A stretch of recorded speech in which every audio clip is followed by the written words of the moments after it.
I was thinking about this today because I use AI in a lot of different ways. So I was like, what's the best way for that hasn't already been talked about?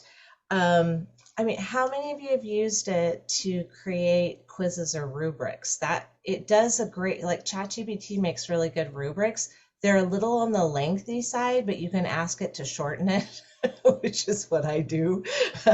You can also have it make quizzes. So, like for our own use, I think there's a lot of great benefits to make us more efficient.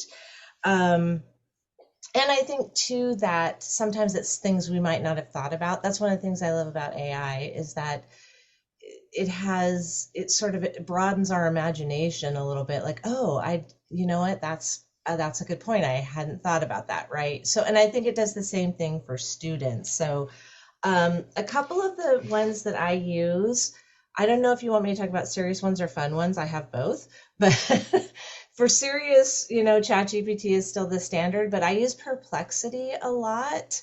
Um, because I'm more of a humanities teacher. I teach English, but I also teach education courses, and English is obviously a very, writing based course. So, Perplexity is really good for research, in my opinion, because it has um, the length. I don't know, how do I say this? It's cohesive and clear, and the language is a little more creative, so it lends itself better to courses in the humanities, right? ChatGPT is still a little bit stilted and stiff, not always, but it can be, right?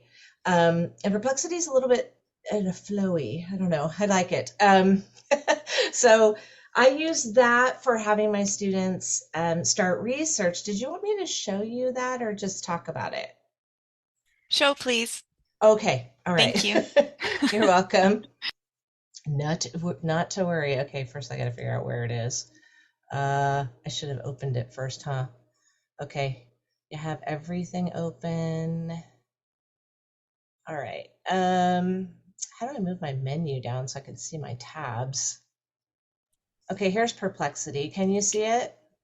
I think you might be sharing we see your the Zoom launch Oh, window. okay. How do I fix that? Let me new share. There we go. Now do you see it? Okay. Yeah. So this is Perplexity, and it's very similar to ChatGPT, but it does a little bit things slightly differently.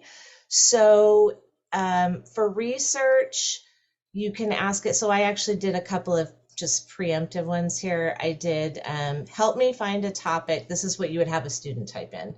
Help me find a topic for an abnormal psychology research paper. Okay. And then it would give you a list of things, topics. Yeah. And then what's great about it is that it continues on with what are some current trends. And then it gives you more related things to look at. ChatGPT doesn't do this. You'd have to ask it to do this, right? So it'll say, what are some recent studies? And you can expand on that. Notice also that above it, it gives you the links. So it gives you links where it got this information, which is really nice if students want to go and look at these things. I like that. And so it just keeps going. It'll just keep going and going and going and going until you tell it to stop, which is really fun.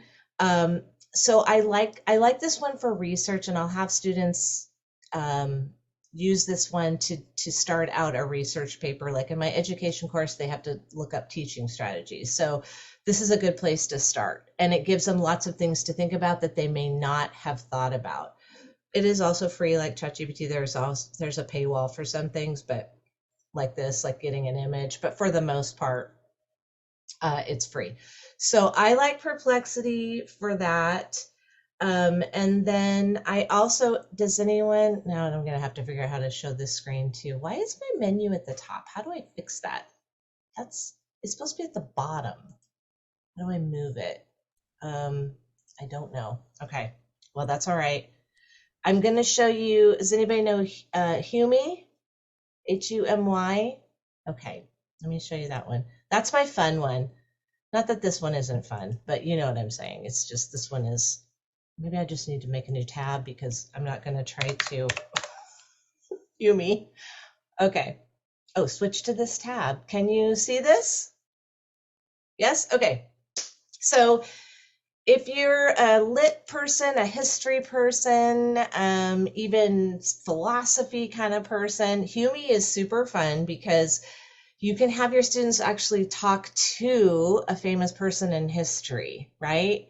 So the AI writes it like that person or talk. I don't know if it actually talks like the person, but it attempts to speak the way one of these people might have spoken, and you can ask it questions. So, um, for example, my son is really into history, and right now he's really into Napoleon because Napoleon movie came out, and right, he's really interested in that. And so you can go down here and you can talk to Napoleon Bonaparte. And so you can say, I already asked him a question. Okay, so he says, Bonjour, I am Napoleon Bonaparte, the ambitious leader who transformed France and shaped European history. Ready to discover the secrets behind my victories? So I asked him, instead of invading Russia, because that was bad, why did you not take the Grand Army to Spain to end the Peninsula War? So then he gives me his reasoning why, and then I he says, let us delve deeper into the intricacies of this pivotal moment in history. So I'm like, all right, explain that. You could keep going. You could continue to have a long conversation with him about all the different, and it's told from first person perspective, which is really fun, right? So this one I love to use. I don't teach history, so I just use that as an example. I actually, when I do English, I will have it teach, or I will have students look up a famous person in literature like Charles Dickens. So you can talk to Charles Dickens and say, what's the importance of setting in Oliver Twist or something, and then Charles Dickens will answer the question as opposed to typing it into ChatGPT, which will also probably give you a very similar answer. This is more fun, right? So this is sort of a fun one to do in class. Sometimes I'll let students, and there are some modern people in here. Let's see, how do I go back? I can't go back for whatever reason. Jennifer, before you change that, I had a question, but I see written up here, it says it may contain inaccuracies, Oh right? So yeah, be a they great, all do. yeah, right, right. And that's the trick with AI. But it just got me thinking, like, wouldn't that be then the great follow-up Yeah, to an assignment is double check everything before you yeah, actually say, yeah, well, he invaded South America, yep. right? Or something like double check it. Exactly. I think that's a really, really great idea, Tim, because then you can tell students, like, you can't believe anything this guy says. You need to go look up that for yourself, you Right. know? He was a conqueror. We don't trust him. And then you can go down here to cultural icons, so you can talk to people like Che Guevara and David Bowie.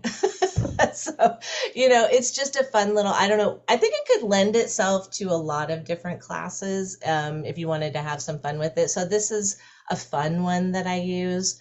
And the other fun one that I use is the Make a Meme AI, which I think probably everybody already knows about that one. But I make memes. Can you see the meme page? Yeah. Okay. So this is super meme, and it's fun because you can, rather than going and searching for a meme, if you like to put memes in your class, and I might be the only person in this room that does that, but I like to put memes in my courses just to be funny sometimes, or just to make things lighthearted if it's appropriate. And I will use super meme because rather than going and trying to find a meme, it'll just make one for me. So I can tell it something like, finals week is here and I'm so ready to be done. And then it generates memes for you. And when they pop up, you can you can look through them, and then you can download them. You can even edit the wording if you don't like what it says exactly. So like I might take this one with this squirrel and edit it a little bit, copy it or download it, and then put it into my course. So super meme is really fun too. You could even put students' names in there if you want to have fun with them in a discussion forum. So this is just another, this is really not academic. Sorry if that's what you were looking for. But perplexity was my academic topic. So I I digressed into the fun ones. But Humi, like Tim said, look, it can be very educational. You can turn it into something very educational. So those are just a couple of things, ways that I use it, other than using it for myself, which I think we should all be taking advantage of some of those things. So I'll stop talking now so that Wes can talk. Jennifer, thank you so much. And I think that it's such a good example that like just playing around with AI is such a good way to get started Mm, with it. yeah. And I wrote down all those tools, so thank you. And Tim, great point. Like that could be a really great higher level thinking assignment for students to have them have a conversation and then analyze it and say, well, I don't think that they would actually say this because of blah, blah, blah. So